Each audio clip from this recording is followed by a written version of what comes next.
The tracer has just reached 5,050 miles, 5,052 I believe, and as a result, it's due for an oil change.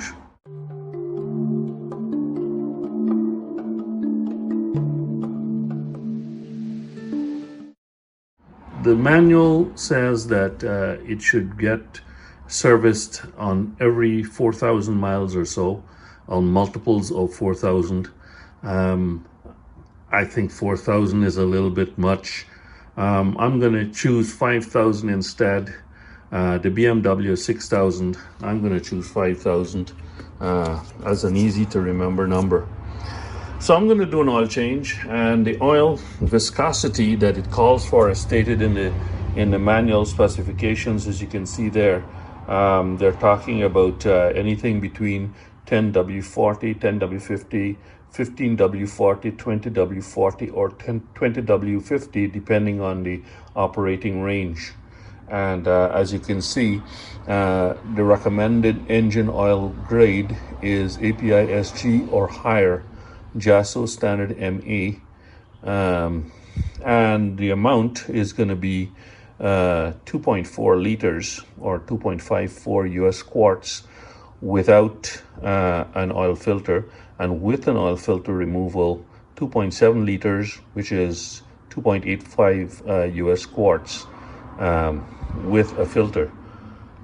Now they call for a filter change every other oil change, and we'll see how that works. I'm not going to change, this is my filter here, I'm not going to change the filter this time. I'm going to change the filter next time. This is the first oil change, so no filter change this time. See how that works. I'll have to make a judgment based on the oil quality when I see it, but as you can see, this is API SL grade, and I've got the 10W40, and the 10W40 suits the Houston temperature range. I've got a little extra here. This is my BMW oil, 5W40. I'm going to top up with that. I've got 2 quarts here, and I've got about half a quart of that, so that should do the oil change. I got these washers, drain plug washers, bought a whole whack of them. I'll put a link in the description below. And while I'm at it, since it's a round number, every 500 I like to grease my chain. So I was thinking of doing a little chain cleaning. You need a warm chain for that, and then afterwards applying my chain lube. I got this chain lube here, which is a smaller version of that one. This is the one that I like to use. It's a wax-based, it has Teflon in it, wax-based chain lube. And I got this one because I expect to use this one on long trips. You know, keep this one underneath my seat, and there's a nice spot underneath the tracer seat for that. And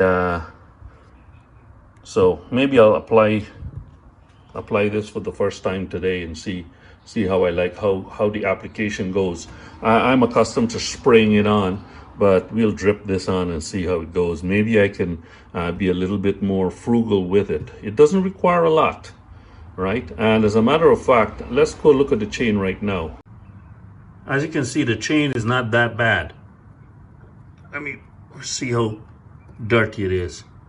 So if you look at that, that's just a nice waxy grease that's there on the chain. So I don't think it's that dirty, but maybe I'll do a little light cleaning since the chain will be hot. I'm going to take this for a spin, and when I get back, the chain will be warm. I've got to take it for a spin to warm up the engine oil anyway to do an oil change. So when I come back, the chain will be warm, and I'll probably just do a light cleaning of that chain, and then put the lube on afterwards. But it doesn't really need cleaning. Last time I lubed the chain, I didn't clean it. I just put it on, put the lube on top of the chain that is pretty much in the same condition that it is right now, and it's been fine.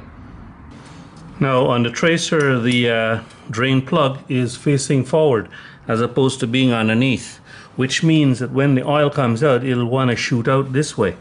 So this is the first time I'm changing the oil on this, and we'll see how it goes. This is a 17mm socket.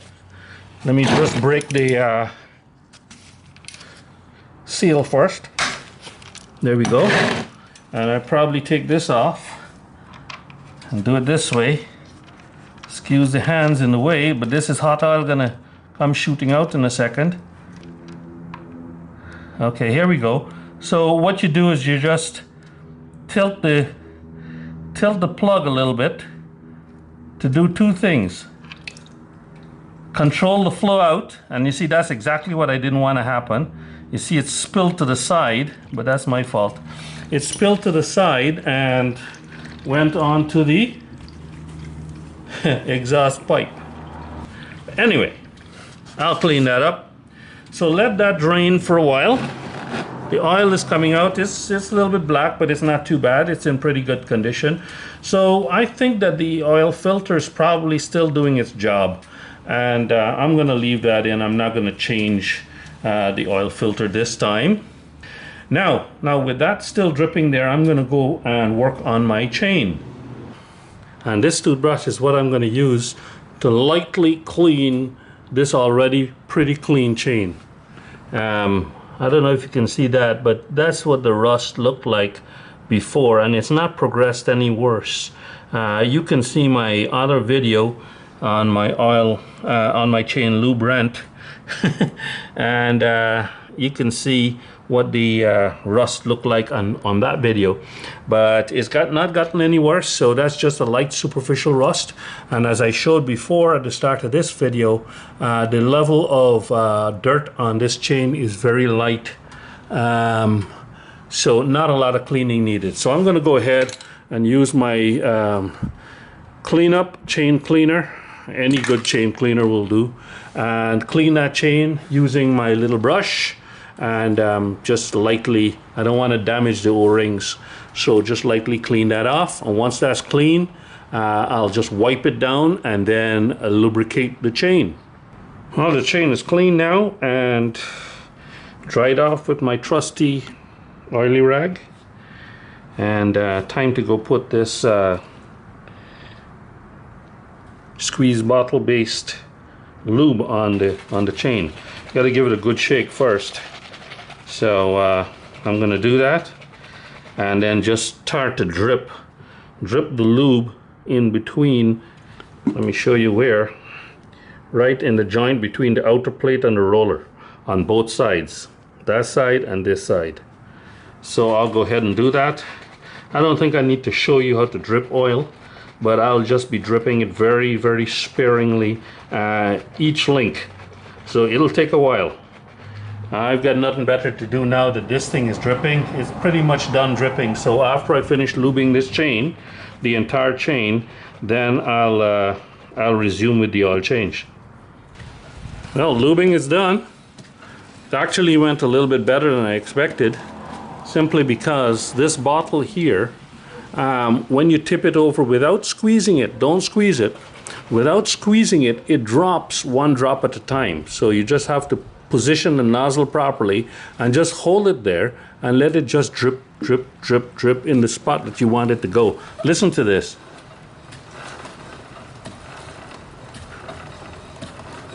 Nice and smooth. Perfect. That's good for another 500 miles. Good. As you can see, the oil is pretty much finished dripping. Still got a little drip coming out every now and again. So now we just put the oil crush washer on and put the plug in by hand. You don't want to cross thread that. So it's all the way in. Then we set our torque wrench to 43 Newton meters. First I just put a little bit of snug in on this here, so I don't have to do too much torquing with the torque wrench. And then I set the torque wrench to 43 Newton meters. I don't know if you can see that, 43 Newton meters there. There's a big old 3/4 torque wrench, so it's kind of long. and hopefully get this all torqued up nicely right here, right now. Slowly, as it's crushing the washer. There, 43 Newton meters. Good, that part is done. Now we just got to go fill the oil. Yamaha design could be a little bit improved with the placement of this oil fill plug. As you can see, it's at a really steep angle. So I've got to hold this, make sure that I hold this funnel of mine up like this and then pour slowly and just let it drain down. I got to do that for 2.5 liters. So it's going to be a pain. I'm going to do this off camera. With 1 quart in, that's the level as shown in the sight glass. In other words, it's not showing up yet. Let's pour another quart in. With the 2nd quart in, that's where it is on the sight glass. As you can see, it's starting to show. So by the time we put the 1/2 quart in and run the engine and let the oil get up into the upper regions of the engine, it should be at the right spot. I've got about 1/4 quart in right now. I'm going to start the engine, run it for a couple of minutes, let it sit for a couple of minutes, and then check the oil again. Oh, it's been run now. It's been run for a couple of minutes, and it's been sitting for a couple of minutes while I did some cleanup. And as you can see, the oil level is just about right. So I'll go ahead and pour maybe most of that 1/4 quart back in, and that should be good. With that last 1/4 in, that's where it is. So the measurement is dead on, 2.5 quarts without an oil filter change. So that wraps up the oil change. But I'm not done yet. What I usually do is pour the old oil into the containers that I just emptied and bring that to a recycling place. In this case, I'll bring it to Walmart. There's a Walmart not too far away from me, and you can dump it in their big tank. So you got to get rid of your oil, waste oil, responsibly. So that's what I'm going to do next. I'm not going to show that because there could be a mess. I'm hoping not. I usually do it without a mess, but anyway. One of the things I like about the Tracer is the amount of storage that it's got underneath the seat. And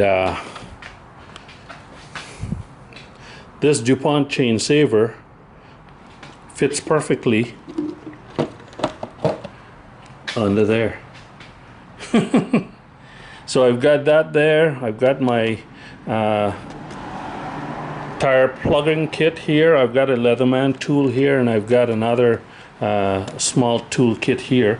And underneath there, I don't know what I've got here. I've got some paperwork there. I can put some spare other spare parts in there, I guess. Under the seat I've got nothing, but there's a little bit of room there. But I just wanted to show you where I put that chain lube. So that's it for this video. Hope you liked the video, and if you like it, give a thumbs up and consider subscribing.